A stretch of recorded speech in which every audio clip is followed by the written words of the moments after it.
Welcome back to another explainer. Today, we're taking a serious look under the hood of your GPU. We're going to bridge the gap between the absolute lowest level compiler instructions, the exact machine code physically executing on the silicon, all the way up to high-level, highly optimized geometric memory patterns. If you've ever wondered how parallel computing actually achieves that blistering speed, or why naive code leaves just so much performance on the table, well, you're in exactly the right place. Let's get into it. Okay, let's map out our path for today. We've got 5 steps. First, under the GPU hood. Second, the global memory bottleneck. Third, tiling and shared memory. Fourth, synchronizing collaborative threads. And finally, stencil computations explained. Starting with Section 1, under the GPU hood. To write truly elite GPU code, you really have to understand the black box of the CUDA compilation process. Typically, when you write a CUDA program, you just dump everything into a single .cu file, right? But the NVCC compiler actually has to split this all apart. Your host code, stuff like setup, memory allocations, kernel launchers, that gets sent down a standard path, compiled by something like G++ into ordinary x86 instructions for your CPU. But the device code, the actual kernels, that goes through a totally different pipeline. First, it gets translated into PTX. PTX is a virtual instruction set architecture. It basically targets this imaginary perfect GPU that has infinite registers. Then, a tool called PTSS takes that PTX and compiles it down to SAS, which is the raw, hardware-specific machine code. Now just look at the difference between these two outputs. On the left, we've got the PTX virtual ISA, which is actually relatively human-readable. You can spot architecture-independent instructions in there, like ld.globalu32 to load a 32-bit unsigned integer, or maybe an add.s64. But look over on the right. That is the raw SAS machine code that we dumped out using NVDisasm. That right there is what physically executes on the GPU. You'll see opcodes like LDG for a global load, FAD for floating point add, and IMAD for integer multiply add, which is heavily used in complex index calculations. Honestly, understanding this translation, from your high-level code down to PTX and finally to SAS, that's what really allows you to start thinking like the hardware itself. Moving on to Section 2, the global memory bottleneck. So, shifting our focus from the compiler up to execution, we immediately hit this massive hardware reality check. Even absolutely perfect SAS code will starve if it doesn't have data. Take a straightforward, naive implementation of matrix multiplication. For every thread to calculate just one output element, it has to read an entire row of matrix A and an entire column of matrix B from global memory. For every single element. It's crazy. This creates a devastating big O of n-cubed traffic jam on the global memory bus. The result? Your super-fast computation units on the GPU end up just sitting there, completely idle, waiting for data to slowly crawl across that global memory connection. Let's put some hard numbers to this so you can really see the impact. Imagine a matrix where n equals 1024. In that naive kernel, a single thread computing one element has to load 1024 elements from A and another 1024 from B. That's 2048 incredibly slow global memory reads per thread. No way, right? Now compare that to a tiled kernel. If we use a tile size of 32, that same thread only makes 64 global memory reads total. That is a massive reduction in bandwidth usage. It completely transforms the performance profile. So how exactly are we pulling off this enormous drop in memory reads? That brings us to Section 3, tiling and shared memory. The hero solution to our big bottleneck problem is geometric chunking, which we call tiling, combined with shared memory. Now, shared memory is this extremely fast on-chip SRAM that you, the programmer, actively get to manage. It's allocated per block, meaning threads within the same block can actually see and share this data. Think of it like cooking in a kitchen. Going all the way to global memory is like walking down the street to the supermarket every single time you need one slice of onion.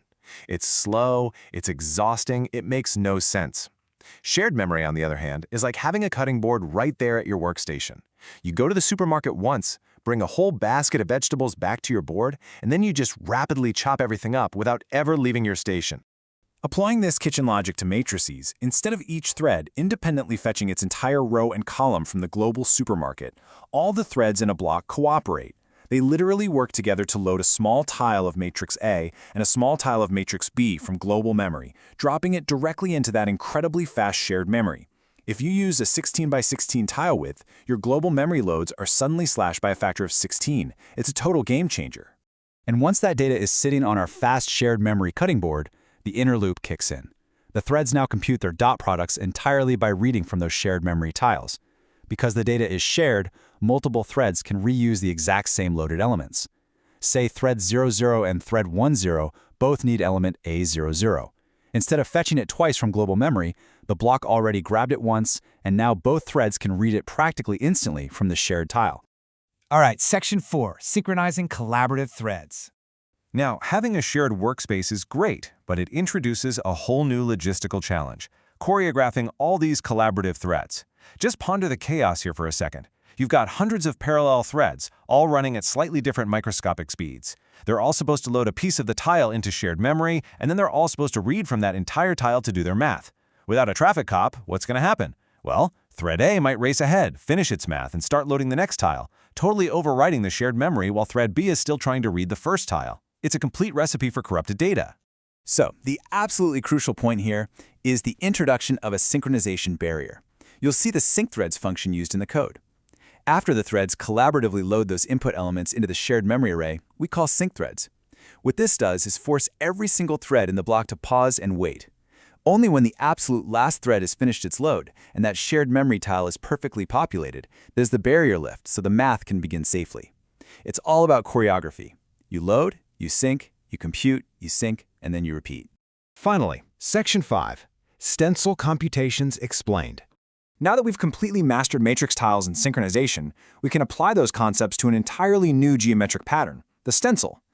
A stencil is basically a fixed rule or geometric pattern that defines how a single point in a grid gets updated based on its immediate neighbors. A perfect example? Replacing a pixel's value with the average of itself and its neighbors to blur an image using a 2D stencil. And stencils are absolutely ideal for GPUs. Because they feature massive data parallelism, every output point can be computed independently, and highly predictable memory access, things like memory coalescing and shared memory optimizations become incredibly effective. Take a look at how these geometric shapes map out. In a 2D grid, like an image, a classic 5-point stencil maps the current point to its north, south, east, and west neighbors. Pretty simple. But for complex physics simulations, like fluid dynamics or heat transfer, we usually step up to a 3D grid with a 7-point stencil. You take the current point, those 4 compass directions, and then you add the above and below points on the z-axis. It's really a beautiful, perfectly symmetrical way to process volumetric data. But let's build on our shared memory knowledge here, because stencils introduce a really unique quirk compared to matrix multiplication. If a thread block is computing a chunk of the grid, the threads on the very edges of that block still need to read their neighbors. The catch, those neighbors are outside the block's designated output area. To solve this, the block has to load what we call a halo. It loads its main chunk of data, plus an overlapping border of radius elements from global memory. Now this does require some careful thread indexing to load the halo safely without going out of bounds, but the performance payoff of keeping that stencil computation purely in shared memory is staggering. Which brings us to our concluding thought. Elite GPU programming isn't just about writing algorithms. It's about choreographing how the hardware, the memory, and the threads all dance together. Today, you've seen that entire journey. From the very bottom, translating PTX down to raw SAS hardware instructions, all the way up to designing geometric memory tiles, managing shared on-chip caches, deploying traffic cops to synchronize threads, and processing complex stencils with overlapping halos. By respecting the hardware's architecture and that notorious global memory bottleneck, you unlock the true blistering speed of parallel computing. So, what kind of computational bottleneck in your own work could you completely shatter by choreographing your data into shared memory tiles? Think about it. Until next time, keep exploring and keep optimizing.